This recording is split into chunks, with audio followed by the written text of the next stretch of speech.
Hello and welcome to Let's Play Avowed with me, BringItDon. Avowed was developed by Obsidian Entertainment and published by Xbox Game Studios. I keep forgetting that Microsoft bought Obsidian. And it released on February 18th, 2025. It is a single-player fantasy RPG.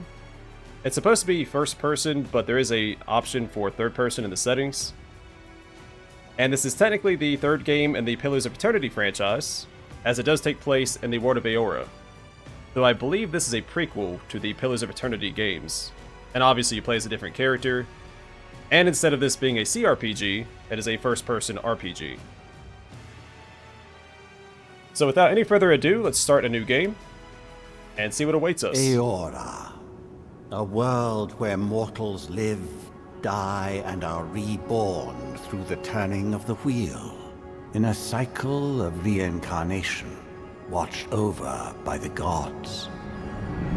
Our gods, some of whom love us more than others. Your home, the Aediran Empire, is treasured by Wodica, Our Lady of Law and Vengeance, the burned queen. But our goddess has lately turned her eyes from us, and our empire has suffered revolts, famines, challenges to rightful rule. We lack a common purpose, but we could find it in the living lands, a rich and lawless island settled by fugitives, wanderers, exiles, and us. Yet the more we free this place from danger, the more the land fights back. And now, as our colonists crowd into Paradise, the last safe city, the locals find themselves crowded out. Many years ago, you were born to a family in our Aediran Empire, and in a rare turn of the wheel, you came into this world a godlike, touched by a patron god in the womb. To some, a blessing. To many, an abomination. You grew up an outsider, but I saw potential in you. Potential and an opportunity. And within my court, you found purpose. Now I call upon your vow to our empire and name you my envoy. Venture forth in the name of your homeland and secure our future.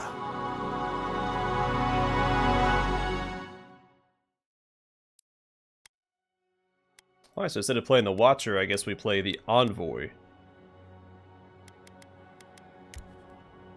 No thank you. That one's almost cool. I might start with this template.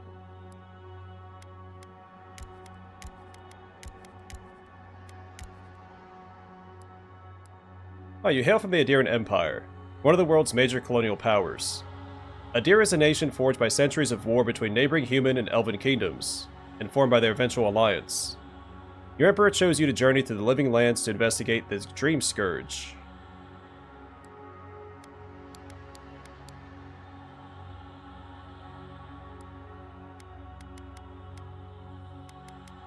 Base preset.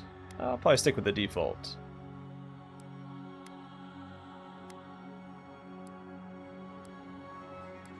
Like godlike features. You are a godlike, a rare individual born, blessed, or cursed with a connection to one of the gods. Godlike manifests their divine heritage and unique physical features and innate abilities that reflect their patron deity. Different cultures may view them with suspicion, reverence, or curiosity. Strangely enough, many of the godlike have disappeared from the world in recent years, but you have not. Stranger still, you never learn which god touched your soul. So normally I would skip the character creation and just edit in my character at the end, but there are descriptions as we go through. So we'll do this together.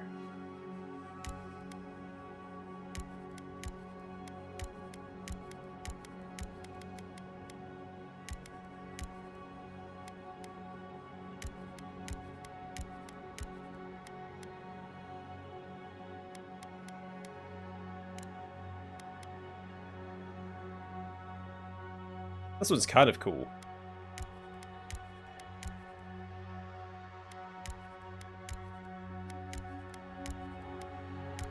So it is plant-like. I'm wondering if maybe it's Gallowayne? Well, that's oceanic. So maybe not. I think we'll rock this one.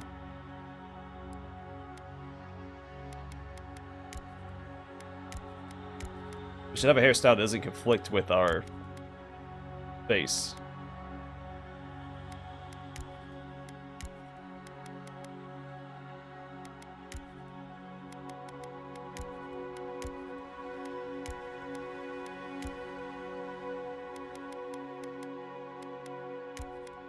I found the one that we started with.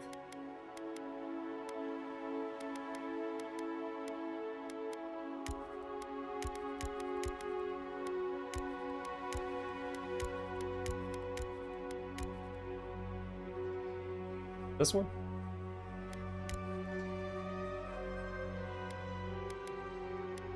That was a slicked back hairstyle.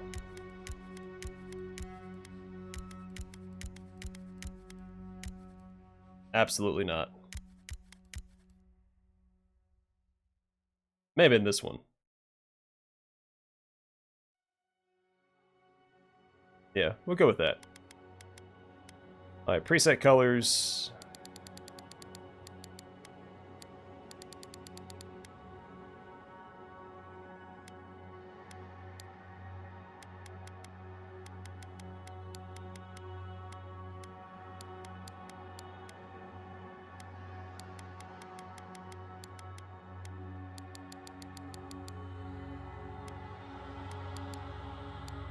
Alright.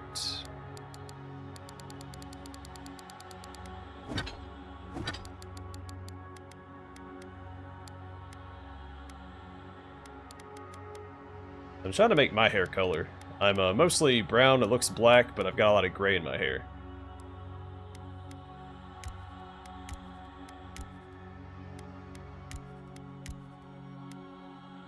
And I probably have about that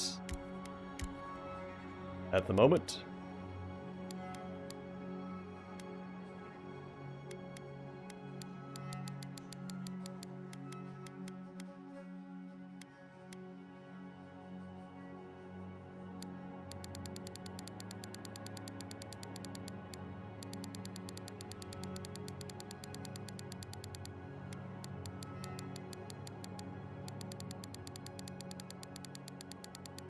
So is black just not an option? I can't seem to make that, I may have to do this. There we go.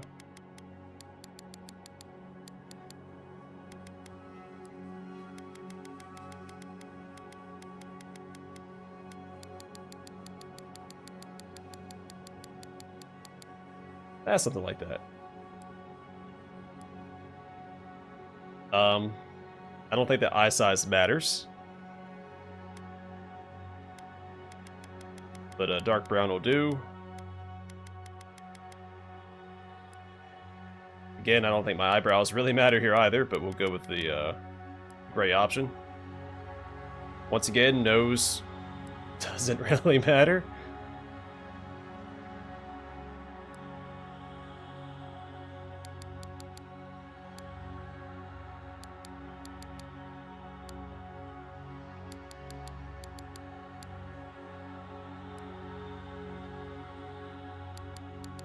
I do have small ears.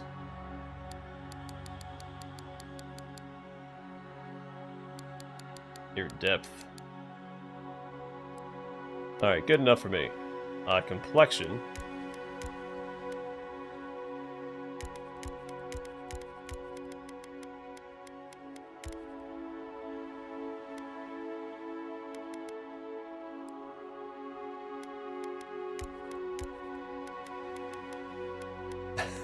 Give everybody a little smooch.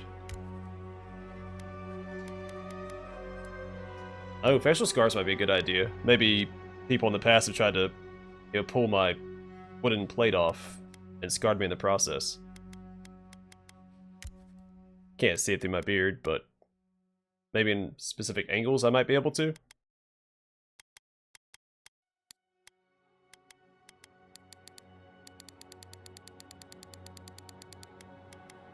So I give my character some background. So I am familiar with Eora, and I guess we work for the Aderan Empire.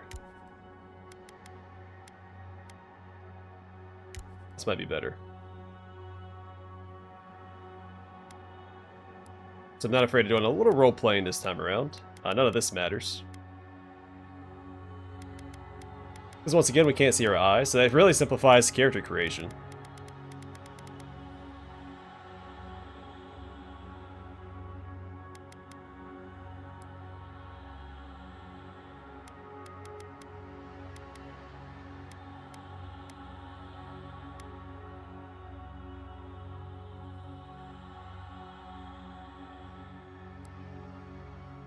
Alright, we can select our background, so Arcane Scholar. So your background provides unique dialogue options and determines your starting weapon. All equipment and abilities are available to you regardless of your background. So Arcane Scholar. After graduating with honors from Bragenhill Academy, you published a treatise on soul lineages that threatened the legitimacy and drew the ire of a local lord. When he had you arrested, the Emperor intervened and recruited you into the archives of the Imperial Court. Your mind is a bottomless well of occult knowledge, legal precedent, historical observation, and poetry. You've forgotten more than most people ever learn. I used to say that all the time in one of my previous jobs. Court Augur. When your village's crops failed, your strange insights and unsettling manner earned your neighbor's suspicion. You foresaw the torches and pitchforks and fled to High Crown, where the Emperor recognized your talents and elevated you from back alley fortune teller to his personal mystic. You've learned how to wield power from the shadows. All it takes is a dash of influence and a pinch of deception. Noble Scion. You're born to a noble house of great influence, middling wealth, and questionable morals. When scandals and succession disputes saw your family cast down, you threw yourself on the Emperor's mercy, and he shielded you. Canny yet refined, you have become a formidable force at the court, and an invaluable ally to the Emperor. Vanguard Scout. Born to humble beginnings and driven to desperation by famine, your life was destined to end on the executioner's block until the Emperor spared you. You're more at ease in the wilderness than in court, but your cleverness and observant nature have made you one of the Emperor's most trusted operatives. Whether tracking prey or spying on enemies, your skills are put to work both inside and outside of the throne room. And War Hero. You distinguished yourself on the field of battle fighting a violent Skae-Knight uprising, and the Emperor honored you with a place among the elite tall grass spearmen. Some of your scars are less obvious than others, but you wear them all with pride. The Emperor values your loyalty, your grit, and your martial prowess.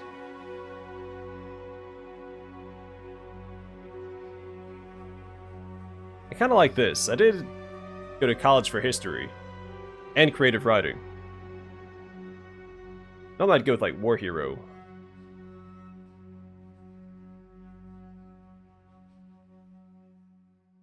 Let's do Arcane Scholar. Mix it up this time.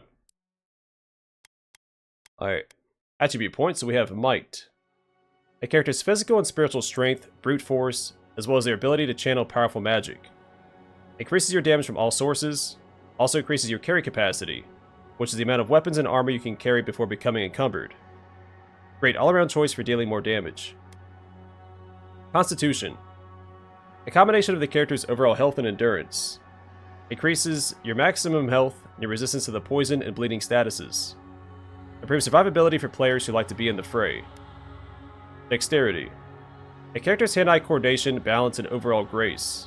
Increases your attack speed, weapons, and abilities, as well as your action speed, equips, consumable use, and parkour, and reload speed. Good for builds where mobility and the flexible use of your arsenal is key. Perception. A character's senses, as well as the instinctive ability to pick up on details. Increases your critical hit chance, and your maximum range for weapons. Wands, guns, and bows will be more effective at longer distances. Ideal for rangers and casters who favor ranged weapons. Intellect. A character's logic and reasoning capabilities. Increases your maximum essence and your resistance to the ignited, shocked, and frozen statuses. Great for wizards who focus on spellcasting. And Resolve. A character's internal drive, determination, and fearlessness. Increases your maximum stamina and the frequency and efficiency of second wind. When taking lethal damage, you will fight off death more frequently and jump back in with more health. Good for warriors who need to swing heavy weapons and survive big hits.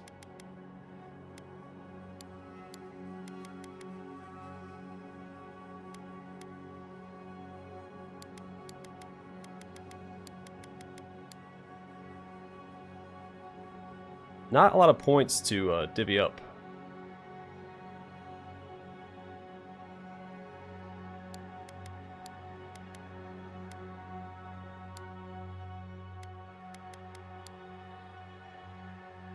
Alright, I like this. Normally I'd probably dump intellect, but my character's background, Arcane Scholar, I don't want to get rid of it completely. I'm curious though, does this change my outfit? It does not. Alright, so game difficulty. Normal, well the game's difficulty can be changed at any point in the settings menu. Normal difficulty requires strategy and efficiency, but forgives a few mistakes in combat. Worth and Roth, Silmes Mitu. Worth and Roth. Silmes. Worthy Silmes Mitu. Worthy Silmes Mitu.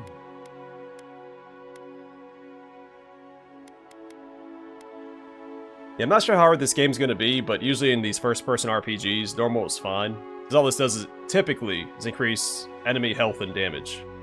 It just turns everything into a slog. So, we'll ride normal for now and see how that plays out. Like it says, we can change it at any point.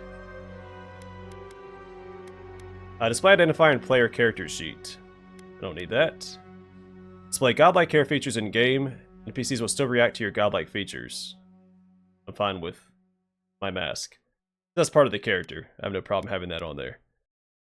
Display godlike facial features in game. Yes. NPCs will still react to your godlike features. I'd hope so. My name.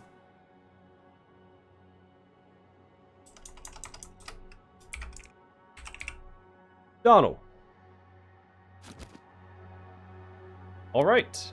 Well, I guess this is it. I am going to call it here. This will just be character creation.